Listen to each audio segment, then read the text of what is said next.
कल की कथा में हमने आपने श्रवण किया था परम पिता के स्वरूप का वर्णन, और इसके बाद में वाणी का विराम किया था भक्ति ज्ञान वैराग्य प्रसंग सुनकर। श्री बद्रिकाश्रम में विराजमान सनत कुमार ब्रह्मा जी के चारों बेटा आसन लगाए हुए हैं। पूज्यपाद श्री देवर्षि नारद जी का शुभागमन होता है, और जो ही नारद के लिए बद्रिकाश्रम में उपस्थित हुए देखा, सो ही समस्त सनत कुमार जन देवर्षि नारद का स्वागत वंदन करते। कथम ब्रह्मन दीन मुखा कुतश्चिन्ता तुरो भवान त्वरितं गम्यते कुत्रः कुतश्चागमनं तवा। सनत कुमार ऋषिजन आग्रह करते हैं, नारद नारद आप इतने दुखी क्यों हो? आप तो प्रसन्न रहते हो, फिर इतने दुखी क्यों? देवर्षि नारद और जोर जोर से रोक करके बोलने लगते हैं, प्रभु क्या बताएं? बोले क्यों? अहम तो पृथ्वी या तो ज्ञात्वा सर्वोत्तमामिति पुष्करम च प्रयागम च काशीं गोदावरीं तथा। हम भूमंडल के लिए सर्वश्रेष्ठ मान करके आए, लेकिन हमारा मन असंतुष्ट है, हमारे मन में अशांति है, कहीं भी हमारा मन शांत नहीं हो रहा है। ना गंगा ना गया काशी पुष्करम न प्रयागकम। हर तीर्थ क्षेत्र में जाना हुआ, लेकिन कहीं भी हमारा मन पूर्णता संतुष्ट नहीं हुआ, हमारे मन में अशांति बनी हुई है। क्यों? जहां जाते हैं भगवान के भजन करने वाले कम दिखाई देते हैं। सनत कुमारों के लिए अपने दुखी मन के कारण बतलाए। तरुणी प्रभु तागे श्यालको बुद्धिदायका कन्या विक्रयणो लोभा दंपति नाम सकल कन। घर घर में कलह बना हुआ है, माता पिता की बात के लिए अनसुना किया जाता है, उनकी आज्ञा का उल्लंघन किया जाता है, कन्याओं का क्रय विक्रय संसाधन बना हुआ है। ऐसा देवर्षि नारद ने दुखी हृदय होते हुए बताया। सनत कुमार जी कहते हैं, फिर नारद आपके मन में शांति मिली कहीं की नहीं मिली? बोले हाँ, एक जगह हमारे मन में एक स्थान पर शांति प्राप्ति हुई। कौन सा स्थान है? बोले वृंदावनम पुनः प्राप्य नवीनेव स्वरूपिणी जाता हम युवती सम्यक प्रेष्ठ रूपा तु सांप्रतम। देवर्षि नारद जी कहते हैं, एक स्थान ऐसा है जिस स्थान पर हमारे लिए शांति की प्राप्ति हुई। वह स्थान कौन है? श्रीधाम वृंदावन। और यह बात भैया बिल्कुल सत्य है। वृंदावन धाम एक जगत पिता का ऐसा धाम है जिस धाम पर पहुंचते ही अपने यहाँ आने जाने का मन में विचार भी नहीं बनता। प्रेम से बोलो राधे राधे, थोड़ी जोर से बोलो राधे राधे।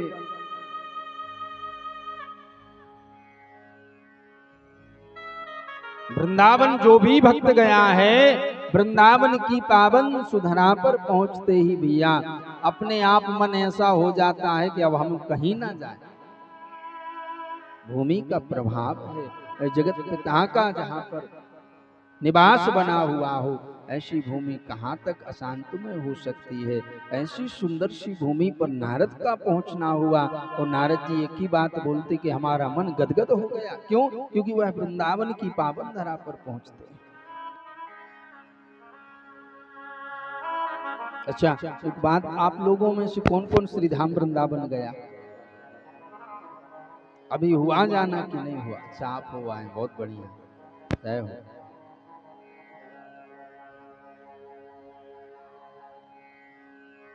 ठाकुर जी से आप सभी घर में अर्जी लगा के रखा करो, हे गोपाल जी आप जब भी हमारे ऊपर कृपा करो तो पहली कृपा यही करो कि एक बार आप अपने श्री धाम में बुला दो। संसार में हर जगह प्रलय कालीन स्थिति आ सकती है, प्रलय हो सकता है, लेकिन भागवत टीका में वर्णन आया है, वेद पुराणों में वर्णन आया है, एक धाम ऐसा धाम है जिस धाम का नाम श्री धाम वृंदावन है, वहां पर कभी प्रलय नहीं आ सकता। जितने भी तीर्थ हैं, जितने भी धाम हैं, हर धामों का बॉस बनाया गया, राजा बनाया गया तीर्थराज प्रयाग के लिए, लेकिन याद रखना भैया श्रीधाम वृंदावन का राजा प्रयाग नहीं, श्रीधाम का वृंदावन का राजा प्यारे स्वयं कन्हैया बना हुआ है। प्रसंग याद आया, तीर्थों के राजा प्रयाग के लिए सभी देवधाम सभी तीर्थजन साल में एक बार कर जमा करने के लिए जाते, टैक्स देने के लिए जाते, प्रणाम करने के लिए जाते हैं। सभी धामों का जाना हुआ, वृंदावन धाम का जाना नहीं हुआ। तीर्थराज प्रयाग के लिए आवेश आ गया, गुस्सा आ गई। ब्रह्मा जी से प्रयाग स्वयं बोलने लगते हैं, प्रभु आपने ही हमारे लिए समस्त तीर्थों का प्रयाग राजा बनाया है। ब्रह्मा जी बोले तो बोले कुछ नहीं प्रभु, बस हम इतना पूछना चाहते हैं, हर तीर्थ से हमारे लिए नमन वंदन प्रणाम करने के लिए आना किया है, लेकिन एक वृंदावन धाम है जहाँ से कोई हमारे लिए नमन प्रणाम वंदन करने को नहीं आया। क्या हम उनके राजा नहीं है? हमारा यह तिरस्कार क्यों किया जा रहा है? स्वयं वेदोक्त विधि के ज्ञाता ब्रह्मा ने कन्हैया से पूछा, प्रभु ये क्या भाव बन रहा है प्रयाग का? भगवान श्याम सुंदर मुस्कुराते हुए बोलते हैं, ब्रह्मा जी क्षमा करना, हमने इनके लिए तीर्थों का राजा घोषित किया है, घर का राजा घोषित नहीं किया, और श्रीधाम वृंदावन तीर्थ नहीं हमारा निजी घर है।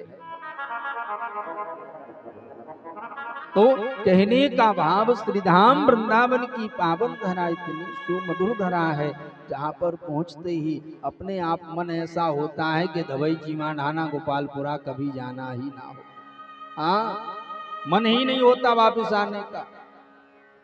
शांत स्थिति रहती है, मन शांत रहता है, जहाँ देखो वहीं राधे राधे, जहाँ देखो वहीं राधे। देवर्षि नारद कहते हैं, आज जब हम वृंदावन की पावन धरा पर पहुंचे तो हमारे लिए वहां पर मन शांति होती। लेकिन हे सनत कुमार, उसी वृंदावन की पावन धरा पर हमारे लिए एक दृश्य दिखाई देता है। क्या दृश्य दिखाई दिया? एक माता रानी युवावस्था की हैं और उनके दो चरणों में वृद्ध अवस्था के पुरुष लेटे हुए हैं। देवर्षि नारद कहते हैं, सनत कुमार, जब हमारा उन देवी के समीप जाना हुआ तो वह देवी हमें पहचानती थी, लेकिन हम उनसे अपरिचित थे, उनसे हमारा कोई परिचय नहीं था। नारद जी बोलते हैं, सनत कुमार, आज जैसे ही उन मैया के समीप जाना हुआ, वह देवी बोलना चालू कर देती है। भो भो साधु चढ़म तिष्ठा मच्चिंतामपि नासया दर्शनम तब लोकस्य सर्वथाग हरम परम। अरे नारद जी, क्षणम तिष्ठा, क्षण के लिए रुक जाओ। मच्चिंतामपि नासया, मेरे मन में एक छोटी सी चिंता है, उस चिंता का आप समाधान करते जाओ। नारद जी कहने लगते हैं, देवी हम आपको पहचानते नहीं है, आप हमें पहचानती हो? बोले हाँ नारद, हम जानते हैं, हमें तो ये भी पता है, दर्शनम तब लोकस्य सर्वथाग हरम परम। अगर नारद आपका किसी के लिए दर्शन हो जाए तो उस दर्शन मात्र से ही समस्त अघों का पापों का नाश हो जाता है। इसलिए नारद हम आपको जानते हैं। नारद जी ने उन देवी जी से कहा, देवी हम आपको नहीं जानते, अब आप अपना परिचय दीजिए। वह देवी बोलने लगती है, नारद अहम भक्तिर्तिख्याता यमौ में तनयौ मतौ ज्ञान वैराग्य नामानौ काल योगीन जर्जरौ। वह देवी बोलने लगती है, नारद नारद हम कोई और नहीं, हमारा ही नाम भक्ति है। अहम भक्तिर्तिख्याता, मेरा नाम भक्ति है। नारद जी ने कहा, अच्छा आप भक्ति देवी हो? बोले हाँ। बोले हमारा प्रणाम स्वीकार करो। भक्ति माँ ने आशीर्वाद भी दिया। नारद जी बोलने लगते हैं, चलो देवी आपका परिचय हमें हो ही गया, अच्छा ये तो बताओ, ये जो आपके दोनों चरणों में लेटे हुए वृद्ध पुरुष डले हैं ये कौन है? भक्ति माता कहने लगी, नारद ये कोई और नहीं, हमारे ही दोनों बेटा हैं। एक बेटे का नाम ज्ञान है, दूसरे बेटे का नाम वैराग्य है। ज्ञान वैराग्य नामानौ। नारद जी ने जो ही यह सुना, नारद जी आश्चर्य करने लगे। नारद जी ने कहा, देवी ये बात हमें समझ में नहीं आई। आप इनकी माँ हो, आपके लिए पहले बुढ़ापा आना चाहिए, फिर आपके बेटों को बुढ़ापा क्यों आ गया? ये कौन सी लीला है देवी आपकी? भक्ति देवी कहती, नारद हमारी लीला नहीं। बोले फिर? बोले काल योगेन जर्जरौ, समय का प्रभाव रहा जिससे हमारे दोनों बेटों को वृंदावन में बुढ़ापा आ गया और हमारे लिए युवावस्था प्राप्त हो गई। नारद हमने आपके बहुत से प्रसंगों को सुना है, आपकी बहुत कृपा होती है, इसलिए नारद जी आप हमारे ऊपर भी कृपा करें, हमारे दोनों बेटों का बुढ़ापा दूर कर दीजिए।